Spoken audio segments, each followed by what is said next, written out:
नमस्कार। मैं सुधीर श्रीवास्तव ज्योतिष अनुसंधान केंद्र में आपका स्वागत करता हूं। मित्रों, आप लोगों ने मेरे चैनल को अगर अभी तक सब्सक्राइब नहीं किया है तो जल्द सब्सक्राइब करें ताकि मेरे आने वाले नए एपिसोड और वीडियोस की सबसे पहले आपको जानकारी मिल पाए। मित्रों, ज्योतिषीय परिचर्चा में आज हम बात करेंगे। वैसे हमारे पिछले जो कुछ एपिसोड्स हम बना रहे हैं वो शनिदेव की महिमा के ऊपर बना रहे हैं। शनिदेव के शुभ और अशुभ फलों के बारे में हम विचार कर रहे हैं। किन किन विधि के माध्यम से शनि के देव के शुभ और अशुभ फलों का विचार किया जाता है, उन सभी विषयों पर हम चर्चा कर रहे हैं। जिसके चलते मान लीजिए किसी बच्चे का जब जन्म होता है तो सबसे पहले उनके परिवार के लोगों के मन में जिज्ञासा होती है कि उसके बच्चे के कुंडली में शनि देव का जो स्वरूप है, जो फल है, वो किस रूप में है। मित्रों, उस अगर हम जन्म कुंडली का जब हम विचार करेंगे, जब हम शनिदेव के फल का आकलन करेंगे, शनिदेव के शुभ और अशुभ फलों का आकलन करेंगे, तो उसके लिए हम जन्म कुंडली में उनकी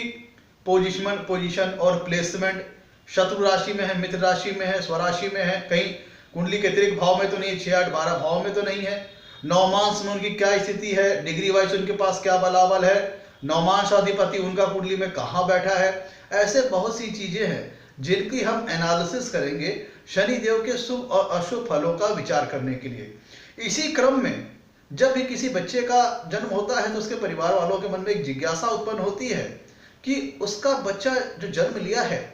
उसकी जन्म कुंडली में शनि देव की स्थिति किस पाए में है, शनिदेव किस पाए के साथ, शनिदेव के किस पाए के साथ बच्चे का जन्म हुआ है। ये सारी चीजों का विचार भी एक ऐसा विषय है जिसके चलते हम शनिदेव के शुभ और अशुभ फलों के बारे में विचार कर सकते हैं। मित्रों, आज हमारी चर्चा का विषय है शनिदेव का पाया विचार। शनिदेव जन्म कुंडली में किसी बच्चे के जन्म समय किस पाए में स्थित हैं। आज का एपिसोड हमारा इस विषय पर आधारित है। हम चर्चा करेंगे कि कैसे किसी बच्चे के जन्म कुंडली देख करके ये पता लगाया जाता है कि जन्म कुंडली में उसके शनिदेव किस पाए में स्थित है और उस पाई के अंतर्गत व्यक्ति को कैसा सुख फल प्राप्त होगा और कैसे पहचाना जाए कि किस बच्चे जो बच्चे का जन्म हुआ है वो शनिदेव के किस पाए में स्थित है। वो सूत्र क्या है, वो विधि क्या है कि जैसे हम जान पाए, समझ पाए कि जो बच्चे का जन्म हुआ है वो शनिदेव के किस पाए में हुआ है। तो मित्रों, सबसे पहले तो हम बात करते हैं शनिदेव के पाए कहें या फिर पाद फल विचार के बारे में बात करें तो 4 प्रकार के पाए होते हैं या फिर 4 प्रकार के पाद फल विचार होते हैं। पहला होता है स्वर्णपाद, दूसरा होता है रजतपाद या कहें चांदी का पाया,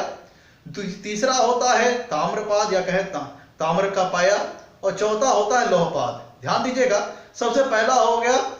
सोने का पाया या कहें स्वर्णपाद, दूसरा हो गया रजतपाद या कहें चांदी का पाया, तीसरा हो गया ताम्रपाद या कहें तांबे का पाया, तो चौथा हो गया लोहपाद या कहें लोहे का पाया। अब ये 4 प्रकार के पाए हो गए। तो सबसे पहले तो हमें ये जानना है कि कुंडली में पहचाना कैसे जाए किसी बच्चे के जन्म के समय कि किसी बच्चे का जन्म शनिदेव के किस पाए की स्थिति में हुआ, मतलब उस बच्चे की जन्म कुंडली में शनिदेव किस पाए में स्थित हैं, किस पाद में वो स्थित हैं, कैसे विचार किया जाए। तो मित्रों, जब किसी बच्चे के जन्म कुंडली के बारे में हम विचार करते हैं और शनिदेव किस पाए में है इसका विचार करते हैं तो उसका सूत्र है, उसका फॉर्मूला ये है, सिंपल सा फॉर्मूला है कि आपको अपनी जन्म कुंडली में ये देखना है कि चंद्रमा किस राशि में स्थित है। मतलब आपकी जो जन्म राशि है वो कौन सी है, मतलब चंद्रमा आपकी कुंडली में किस राशि में स्थित है। अब यहां से चंद्रमा की स्थिति और चंद्रमा की स्थिति से शनिदेव कितनी भाव की दूरी पर स्थित है, इस आधार पर ही हम पायों का निर्माण होता है और पायों का विचार करते हैं। ध्यान दीजिएगा, 2 महत्वपूर्ण बातें हैं कि चंद्रमा जन्म कुंडली में किस राशि में स्थित है और चंद्रमा जिस राशि में स्थित है उससे कितनी भाव की दूरी पर शनि स्थित है। ये दोनों तथ्य आधार बनेंगे जिसके चलते कई पायों का निर्माण होगा, जो हमारे 4 पाए हैं, और इसी के चलते हमें विचार करना है कि कैसे किस पाए का फल मिलेगा। मित्रों, तो सबसे पहले हम चर्चा करेंगे सोने के पाए के ऊपर या कहें स्वर्णपाद के ऊपर कि सोने का पाया कैसे पता चलेगा किसी बच्चे के जन्म स्वर्ण पाया में हुआ है या कहें कि स्वर्णपाद में हुआ या कहें सोने के पाया में हुआ, कैसे पता चलेगा। मित्रों, आपके जन्म राशि में ये देखिए कुंडली में चंद्रमा कहाँ स्थित है। चंद्रमा जहां स्थित है उससे पहले भाव में मतलब युति में, या फिर उससे छठे भाव में, या फिर उससे 11वें भाव में। मतलब अगर शनिदेव आपकी जन्म कुंडली में चंद्रमा जहां पर स्थित है उसके साथ युति में है, या कहे पहले भाव में है, या फिर चंद्रमा से छठवें भाव में है, या फिर चंद्रमा से 11वें भाव में है, तब फिर ये मान के चलिए कि जो बच्चे का जन्म हुआ है वो सोने के पाया में हुआ है, या कहे स्वर्णपाद में हुआ है। एक उदाहरण के माध्यम से बताता हूं कैसे ये चीज होगा। मान लीजिए कि आपकी कुंडली में चंद्रमा, आपकी कुंडली में मान लीजिए चंद्रमा चौथे भाव में है। तो मैंने कहा कि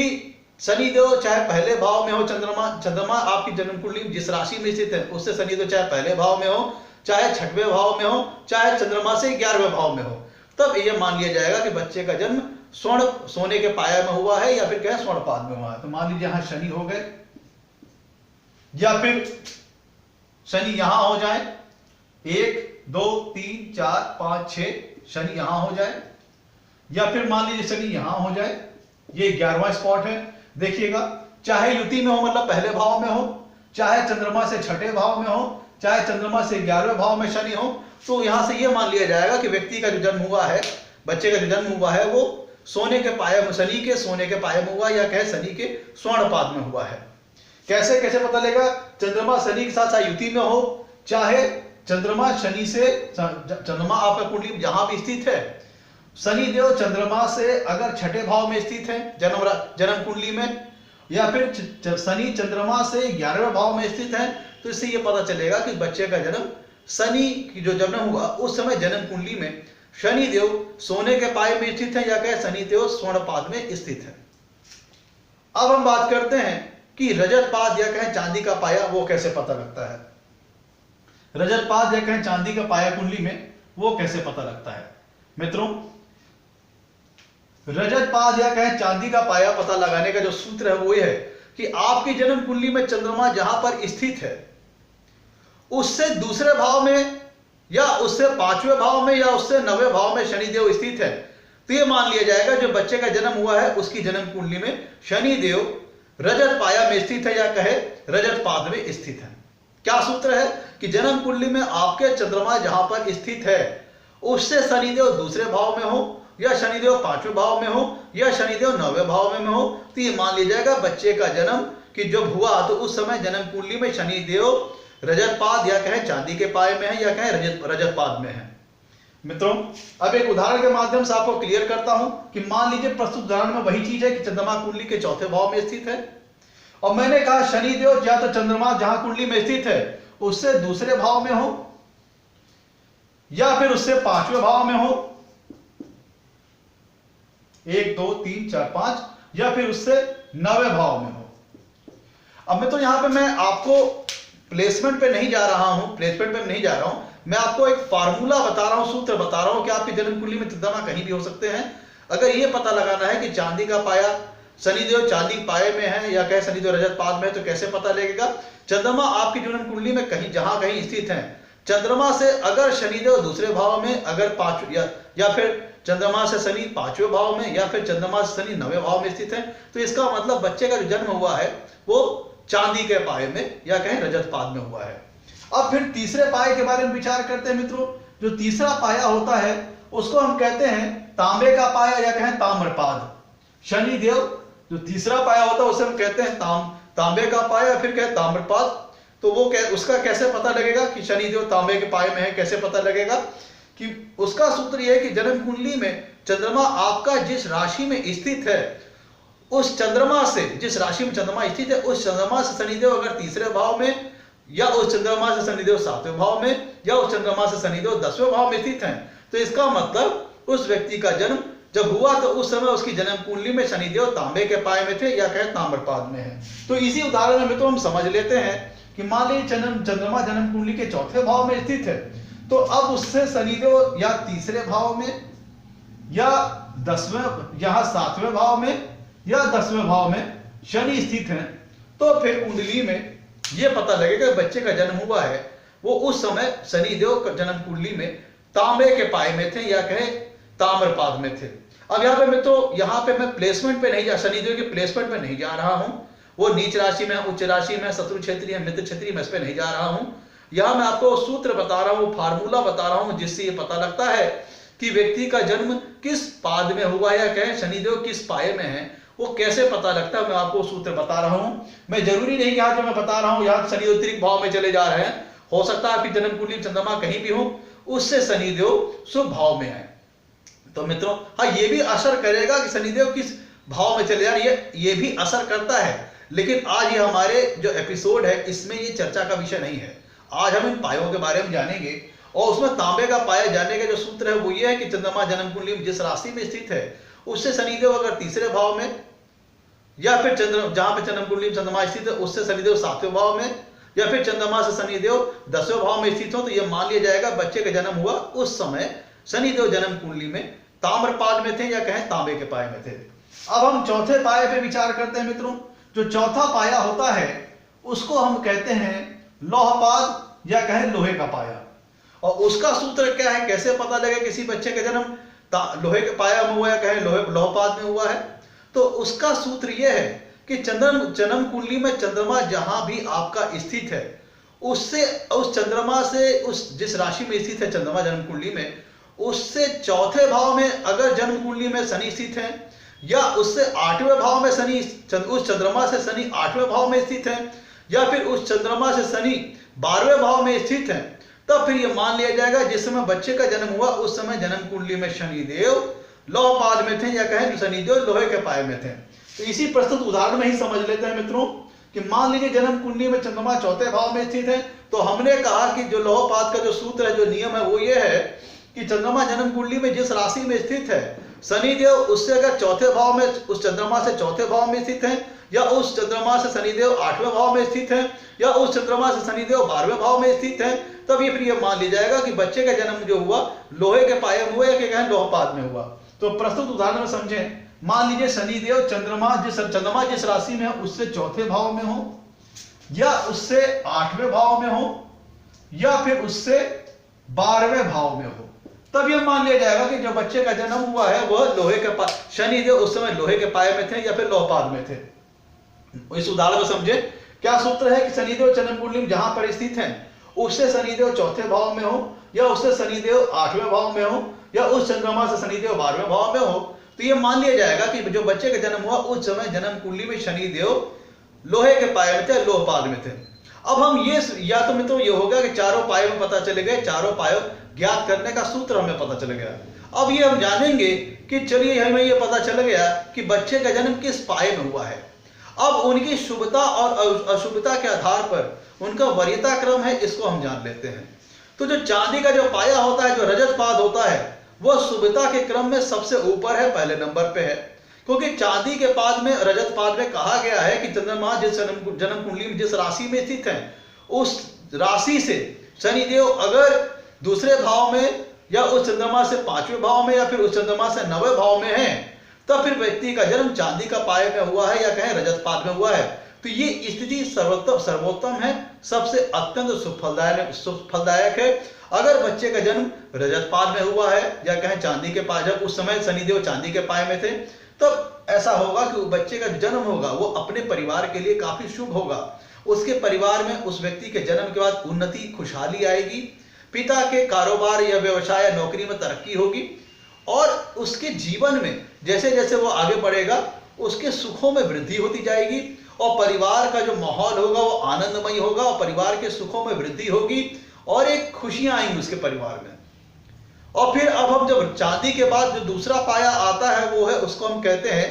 ताम्रपाद, या कहें तांबे का पाया। जब शनिदेव की स्थिति तांबे के पाए में रहती है, कहें ताम्रपाद में, तो उस समय जो क्रम होगा शुभता प्रदान करने का, शनिदेव के सुफल प्रदान करने का, वो भी अच्छा रहेगा, लेकिन वो चांदी के पाए से कुछ कम रहेगा। क्योंकि जो हमारा ताम्रपाद है उसकी जो वरीयता क्रम में जो उसकी जो कैटेगरी आ रही है वो दूसरे नंबर पे आ रही है। तो शुभ तो ये भी है, लेकिन इसकी सुविधा कुछ चांदी के पाए से, शनिदेव के चांदी के पाए की जो स्थिति है उससे कम हो जाएगी। शुभ ये भी रहेगा, परिवार में अच्छे कुछ शुभ फल भी प्राप्त होंगे, पिता के कारोबार में धीरे धीरे प्रगति भी होगी, उन्नति भी होगी। और फिर इसके बाद जो तीसरे नंबर का पाया आता है घटते हुए क्रम में, वो आता है स्वर्ण पाया, शनि कि जब सोने के पाए की स्थिति या कहें शनि के स्वर्णपाद की स्थिति, ये तीसरे नंबर पे ये क्रम आएगा। और इसमें अगर बच्चे का जन्म हुआ है सोने के पाए में या कहें स्वर्णपाद स्थिति में, शनि के सोने के पाए की स्थिति में, तो इसमें ये तीसरे नंबर के मतलब इसकी जैसे जैसे हम ऊपर से नीचे आते जाएंगे, मतलब चांदी का पाया पहले नंबर पर, दूसरे नंबर पे आया आपका तांबे का पाया, तीसरे नंबर पे आया आपका सोने का पाया या कहें स्वर्णपात। इसका जो क्रम होगा वो घटते हुए क्रम में तीसरे नंबर पे है, तो इसकी शुभता में कुछ कमी आ जाएगी। शुभ ये भी रहेगा, फिलहाल शुभ ये भी रहेगा, लेकिन ये तीसरे नंबर पे इसकी शुभता में कुछ कमी आ जाएगी। तो इसका मतलब क्या होगा कि सोने के पाए में भी बच्चे के जीवन में खुशियां तो आएंगी, पर उसमें कुछ रुकावटें भी होंगी, कुछ व्यवधान भी होंगी। धीरे धीरे बच्चा आगे बढ़ेगा तो, लेकिन थोड़ा संघर्ष भी करना पड़ेगा, कठिनाइयां भी आएंगी।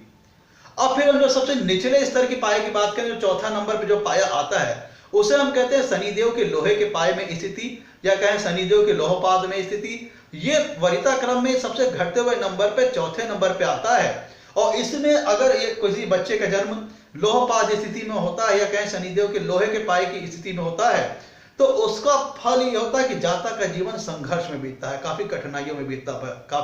बीतता है। ऐसी स्थिति में जातक को शनिदेव काफी मेहनत कराते हैं, संघर्ष कराते हैं, और उसको किसी भी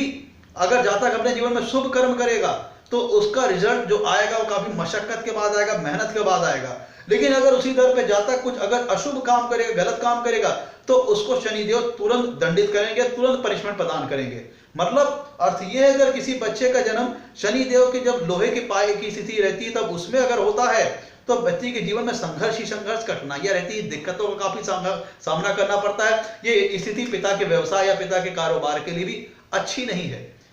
तो मित्रों ये थे चारों पायों का घटता हुआ क्रम, ऊपर से नीचे घटता हुआ क्रम। पहले नंबर पे आएगा शुभता के, अगर हम शुभता के आधार पर बात करें तो सबसे अधिक शुभ फल प्रदान करने वाला पाया होगा चांदी का पाया कहे रजतपात। दूसरे नंबर पे आएगा तांबे का पाया कहे ताम्रपात। तीसरे नंबर पे आएगा सोने का पाया कहे स्वर्णपात। चौथे नंबर पे आएगा लोहे का पाया या कहे लौहपात। तो ये शनि देव की पायों में स्थिति के हिसाब से, शुभता के क्रम के हिसाब से हमने ऊपर से नीचे एक क्रम डिसाइड किया कि कौन सा पाया किस हिसाब से अपना शुभता के आधार पर फल देगा, जिसमें सबसे अत्यधिक शुभ फल प्रदान करेगा चांदी का पाया, रजत का पाया, और सबसे अधिक अत्यधिक अशुभ फल प्रदान होंगे वो होंगे लोहपाद में या कहें लोहे के पाए पे, शनिदेव के लोहे के पाए की स्थिति में। मित्रों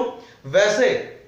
ये जो मैं आपको बात बता रहा हूं, जो मैं शनिदेव की पायों की स्थिति के फल विचार के बारे में जो बात बता रहा हूं, ये भी एक कंपोनेंट है, ये भी एक तथ्य है जिसके चलते हम शनिदेव के शुभ और अशुभ फलों के बारे में विचार करते हैं। लेकिन इसी एकमात्र पाये के आधार पर किसी व्यक्ति के जीवन का निष्कर्ष निकालना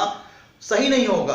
क्योंकि व्यक्ति के जन्म कुंडली में शनि देव की क्या स्थिति है, अपनी उच्च राशि में, अपनी स्वराशि में है, या फिर अपनी मित्र राशि में है, केंद्र में है, त्रिकोण में है, धन भाव में है, लाभ भाव में है, क्या उनकी डिग्री है, उनकी नवमांश में क्या स्थिति है, उनका नवांशाधिपति मूल जन्म कुंडली में किस स्थिति में बैठा हुआ है, शनिदेव के पास कितना बलाबल है। तो किसी शनिदेव के पूरे संपूर्ण फल के बारे में जानने के बारे में हमें सभी विभिन्न तथ्यों का अध्ययन करना पड़ेगा, सभी विभिन्न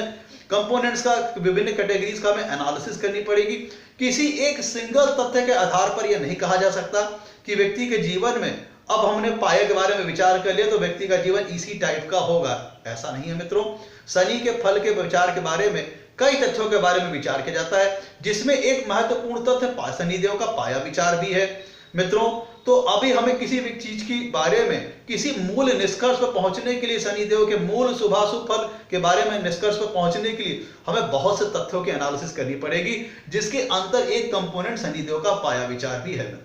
मित्रों आज के लिए इतना ही। हमारा आज का विषय था शनिदेव का पाया विचार। शनिदेव किस पाए जन्म, किसी बच्चे के समय किस शनिदेव किस कुंडली में किस पाए में स्थित है, आज हमारा चर्चा का विषय यह था। मित्रों आपसे कहना है मेरे वीडियो को लाइक करें, मेरे चैनल को सब्सक्राइब करें। आपके लाइक्स और सब्सक्रिप्शन हमें मोटिवेशन प्रदान करते हैं ताकि हम आगे चल करके और अच्छे वीडियो बना सकें और आपके सामने प्रस्तुत कर सकें। मित्रों आपके लाइक्स और सब्सक्रिप्शन हमें प्रोत्साहित करते हैं। मित्रों आज के लिए इतना ही, धन्यवाद।